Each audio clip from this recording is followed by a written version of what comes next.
Thank you, Simon, for speaking with me today. I am so excited to talk with you because you are working on one of my favorite shows right now called Invincible. And at first, I want to say congratulations on season one. Season one, gigantic success. How was it seeing the feedback from the fans to see them responding the way they did to the first season? Oh, I mean, it was incredible, right? I mean, like we make the show for people to watch it. So every time you make a show, like you get so caught up in just like watching it over again, like making tweaks, working on it. There's 100 different things to do all the time. That you have no idea how it's going to do when it comes out. Like, lots of great shows don't find an audience, and lots of terrible shows sometimes do find an audience. So it's a roll of the dice. So when season one came out and people seem to like it and people seem to enjoy it, that's like the best thing in the world. So, like, and also like it's just a nice validation to like, the team and myself and everybody that, hey, those last 2 years of our lives actually, like, it's worthwhile. People like it. Yeah, because you wrote on, I believe, 2 episodes in season one. It was episode 2 and 7, I believe, for season one. Yes. Yeah, that's right. Very crucial, episode 7. Very crucial. Was that like a daunting task to take on that big of an episode, especially what it's leading to?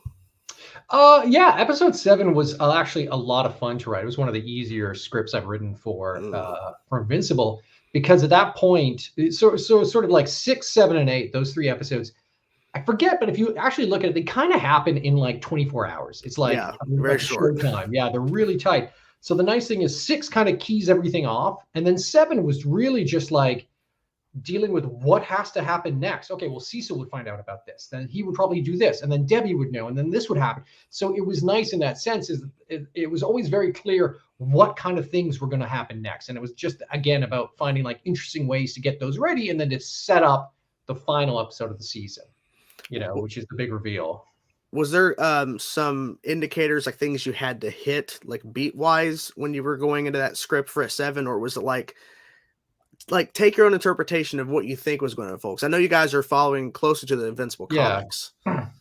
Yeah, we break. I mean, every episode is broken down. We have a great writing team on the show, and even in season 1 it was a little looser, but we always know where an episode is going to end and where an episode starts, obviously, because usually we pick up after the episode that came before. You know where it's going to end, and then you're like, okay, well, I know kind of the key points where I'm going to hit to get to that point, and then you kind of often try and surprise yourself a little bit as you get there. So you're like, okay, I know I'm getting to this goalpost at the end. I know what the final scene of the episode is, but what's a cool, interesting way I can do to get us there that maybe you haven't seen before, that still hits all those emotional beats that you want to hit? So a lot of it is pre-planning beforehand, and then you find out a little bit more, like you find a little bit extra when you're actually writing the script.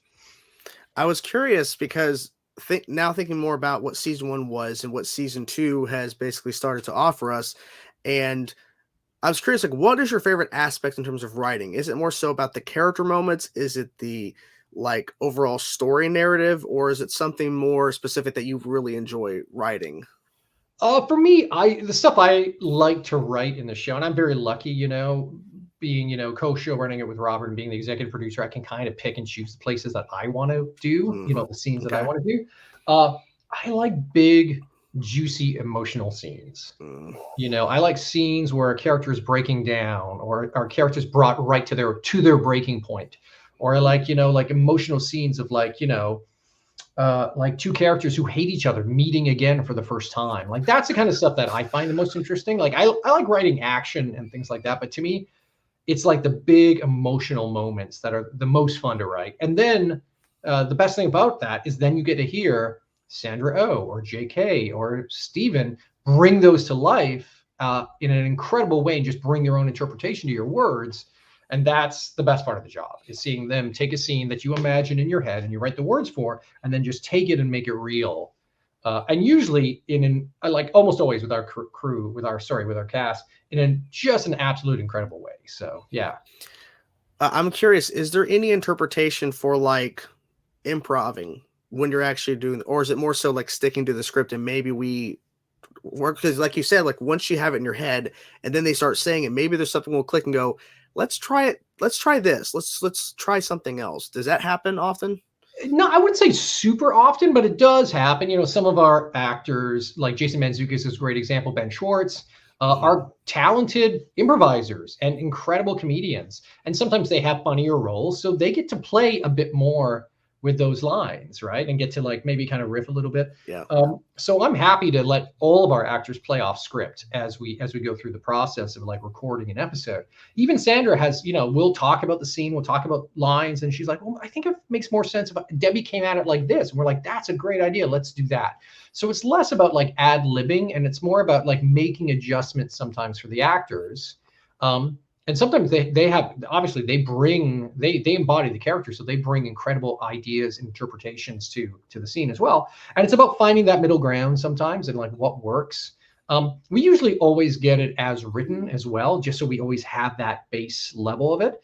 Because you can find yourself sometimes you do an ad lib which sounds great at the time, but then when you put the episode together, it can kind of feel out of place sometimes. So we always get it as written, and then we let the actors play and discover and explore a little bit, and we get to pick and choose between all that great stuff into what we think makes the best episode. Well, because you mentioned a little earlier about how you love writing big emotional moments between characters.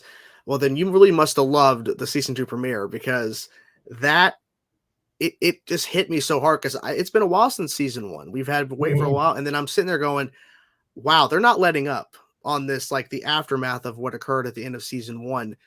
What was your biggest thing that you wanted to tackle? Was it Mark's kind of like his kind of back and forth on his emotions, the polling of does he need to still be invincible? Is it more so Mark's mother, how 20 years of her life is just over? Like, or was it the whole world? Like, what was the thing you most wanted to make sure audiences kind of connected with in the episode? The key thing was Mark and Debbie's relationship and the relationship to Nolan and what they were feeling. Because we're picking up a month basically after the ends of season 1, even though it's been like 2 years. But in the story world, it's only been a month. So I don't know why everyone says this has taken so long. Yeah. It's been 1 month. That's it. Guys, 1 month. That's all. You know, so everyone's like waiting and whatever.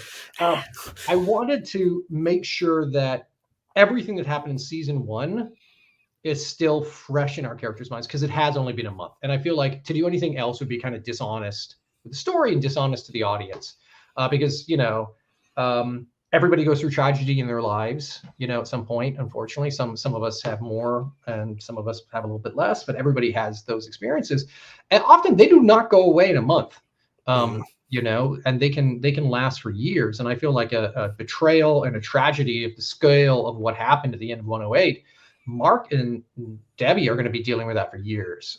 So I wanted to make sure that that felt really true and honest, and that when we came back to them, we were really aware that like, oh no, that is still fresh and that is not going away. Versus, you know, where it's like, oh, it's a new season, everything's clean, like clean slate. Let's just pick up superhero adventures. Like, that's not what Invincible is. Invincible, everything has weight, everything has consequences, and I wanted to make sure that when you come back into season 2, you're like, oh yeah, season 1, that's not gone away. Like, that is still there. Yeah, it's still very much impactful to the rest of the world. And you see that throughout the first 4 episodes. You see that emotional weight on everybody and how they're all kind of dealing. And then you're just tacking on other storylines. You're also introducing new characters. How was it to, okay, so we established a majority of the characters that we're kind of focusing on season 1. Now we're going to now bring forth a bunch of new characters. Was that a daunting task to now try to include new characters into the mix after a big cast you've already kind of assembled throughout season 1? I mean, introducing new characters is always fun, but it can also be a challenge, you know, because you don't want to overcrowd a show. You don't want to overcrowd. Like, an audience has to remember who people are. They have to remember character names and stuff. Yeah. And you want to give every character, like, if someone's just there to be a generic superhero, then they probably shouldn't be in the show, right? Like, when you introduce a character, they should have a story. They should have meaning. They should have some sort of emotion that you're using them to try and get across to the audience. So, you know, we have a large cast, so it's sometimes the trickiest thing is making sure everybody has enough screen time. That said, we do introduce some characters early on in season 1 or in season 2, sorry, that we're not going to give you their full story in the first couple episodes. Like that, their story is going to come out later in season 2, or you're going to actually maybe see more of them in season 3 and beyond. So, you know, there are going to be characters that maybe you're like, oh, I wish we had some more time with that character in season 2 in these first couple episodes. don't worry, it's coming. We're not going Okay. to introduce. Yeah, it's not. We're not Yeah. introducing, and everybody gets their moment in the sun. It's Mhm. just maybe it's not right now. Maybe it's in a season. Maybe it's in 3 seasons. Hopefully, fingers crossed. Maybe. The character that I was most interested in and that has been officially confirmed and revealed is Angstrom Levy. I feel like that Mm. is a game changer. When introducing that concept of that kind of character with the multiverse aspect, does that completely free you up to do a lot of potential ideas, or do you are you like trying to restrain it to where we're not going to just allow anything and everything to occur? Because this could change the whole entire show completely if you go off the rails and just go crazy, all this Yeah. multiverse. Obviously, like multiverse is a big hot thing right now. Yeah. Marvel's doing it. DC's doing. Flash did it. It's on TV. It's everywhere. I would like to think that ours is a little more restrained, Mhm. and a little more character based. We're not doing like this. Isn't like Invincible 2, the multiverse. That's not the season. That's not what the season's about. We're not going back and showing you like the 1970s version of Invincible or the 1980s, or we're not doing that. Our multiverse just comes out of Angstrom's powers. That's his power set, like what his abilities are. But why it's there and why it's in the show is because of what Angstrom went through. And I'm trying not to spoil too much for It's people. okay. Yeah. Right, Yeah. It's tough. you'll see some of that. You'll see a lot of that in season 1, and that will explain his character. But it's like the multiverse is just something he kind of does. So it's an element of our season, but I would say Angstrom comes first. His desires, his wants, his story is what drives the multiverse, not the multiverse driving the season. If that kind of makes sense, a little bit of sense. Yeah, because it's a part of the storyline. It's not so much like taking over because I was expecting, okay, so what are we going to do with this? And realizing the actual how you're purposing and how you're using multiverse, I'm like, I like this. It's a little different than what you're expecting, and I think that's the Mhm. coolest part. Um, One final question I do have. Not so much your favorite character, but who is your favorite character to write in terms of dialogue or just in general, like just playing with that character? You're gonna get me in trouble here. Obviously, I love writing all of our actors, all of our cast. I love writing all the Mhm. characters. I mean, some are a little like you can have a little more fun. Like obviously, look, writing Sandra's dialogue is one of my favorite things to do because again, she just performs it so well. Mhm. And you get to really like give other characters shit from her perspective, which is nice. But if you're just talking about like weirdo fun dialogue, it has to be Machine Head Mm. in season 1 because he's just this like kind of off the rails, crazy, superhero mob boss, supervillain mob boss, and we just I had a lot of fun with his dialogue. The whole team did, and it's just kind of ridiculous. So you're kind of not bound in so much, and he's obviously not a primary character. He's a secondary character, so we don't have to worry so much about like, oh my god, what's he going to say next week? We can just have a ton of fun with him. So it's like I love writing his dialogue because he can just go crazy. And then Jeffrey Donovan, who plays him, he's been in Burn Notice and Fargo and a million other amazing things, also just performs it and like goes nuts on it, and that's Yeah. great. So he's kind of fun because it's just this like super weirdo guy with super weirdo dialogue played by this super great actor, and it's just like a joy to do. Yeah. Yeah, I actually forgot one thing because what I love about Invincible so much is the action. When you're writing a script, obviously there's different teams working on the show.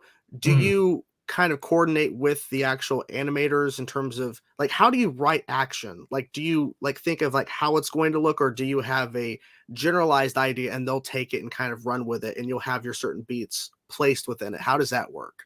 Sure. Obviously, the whole team contributes. Like, Hmm. there's something I like to try and remind people is that, like, we're having this conversation here. You're talking to me, but there's like 300 people who work on the show, A and lot all of of people. yeah, Hmm. and all of them contribute in innumerable ways and are all crucial to the show's success and everything like that. So there's like hundreds of people that I don't want to forget about that are Of just course. amazing. And like the show lives or dies by its crew, and we have an Hmm. incredible production crew. For this case, though, like we try to be, I try to be very specific on the scripts about what we want to have happen on screen, and I sort of talk about like if you want to be a screenwriter, um, what you're trying to do is actually describe on the page what you're seeing on the screen, not what's happening in the scene, if that makes sense, Yeah. right?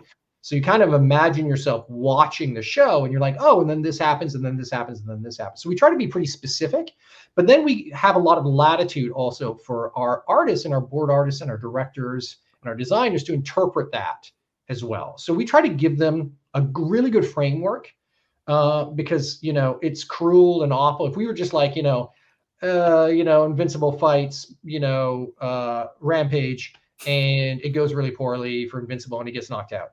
Like, that's not enough for that. We would be bad at our jobs. That's not enough for the director or for the art. They'd be like, well, what kind of fight is it? Where is it? What happens? Is it does he Invincible? Does he get on the ropes? Does he win easily? So you have to give a lot more of that. So we try to really spell it out. And then again, the director and the board artist for that sequence go through the script, they read it. We do meetings beforehand where we kick off every episode where, myself and Robert, we sit down and we read through the script with the team. And we're like, this is what were you thinking? So it's like, this is a downtown fight. And like, we figured, like Titan, he could like smash through the store and come out. And then Mark kind of comes down. We kind of paint it out. And they're like, oh yeah, great. Well, what happens if if we could do this? And the bus could come in. And we kind of do this like very hand waving kind of thing in our production offices, and get an idea of what that sequence could be in all of our heads. And then they're like, great. And then they go off and start to direct it and draw it. And then they bring back early versions of that in animatic form, which is like, storyboard sequences put together to video. And we go back and forth on that until everybody's happy with that kind of a sequence. So it's a real team effort. But yeah, it starts with a pretty clear description on the page and then is interpreted along the way with lots of back and forth between myself and Robert and, Dan Duncan, who's our supervising director, and then whoever the director is of that episode and the board artists of that episode. So a lot of people, Corey's always there too, a lot of people involved in this. Well, I'm glad that it's a big team effort because that shows the dedication you all have in terms of making it the best it possibly can. Because there are like places where they kind of write out roughly what they want, and then the animators have to kind of go in and do something and try to figure it out. But I'm glad that there's a good effort on the team. And like you mentioned, there's a lot of people that work on this show because the show wouldn't be possible with all these people. And I'm glad that you mentioned that because it takes everybody. It's not just, one person doing all the work. That would just never happen. Never happen. But thank you so much for talking with me today. And what do you hope people take away from season 2 of Invincible without obviously going into spoilers? Because people get ready. I hope they just enjoy it. Like the thing I've been sort of saying is that it's asking a lot to ask for an hour of someone's time, today, when there's a million other things you could be doing. You could be going out for a walk, you could be playing with your kids, playing a video game, reading a book, cooking dinner. So I'm asking you for, an hour of your time each week. So 8 hours for season 2 eventually. And I hope we're giving you something back that makes that hour worthwhile. We're giving you hopefully a good story that makes you think, hopefully something that makes you feel, sad and happy and fun and like make you laugh, a little bit of everything that hopefully is going to stay with you for a while longer than it takes to watch the show. So that's what we're trying to do. And that's what I hope people get from season 2 of Invincible, is that that was a great hour and I was happy I spent it watching Invincible. Well, I think I could safely say people are going to feel that because this is pretty big, guys. Get ready. It's really intense, but obviously no spoilers. Don't want that. No spoilers. Oh, thank you. That's very kind of you to say that. Thank you. Yes, yeah, it was so fun. Thank you, Simon, once again for talking with me, and hopefully we can do this again soon. Maybe for season 3. Maybe. Anytime. Back half of season 2. Yes. Yeah, of course. Let's do it. Yeah. Thank you so much, sir. Okay. Take care.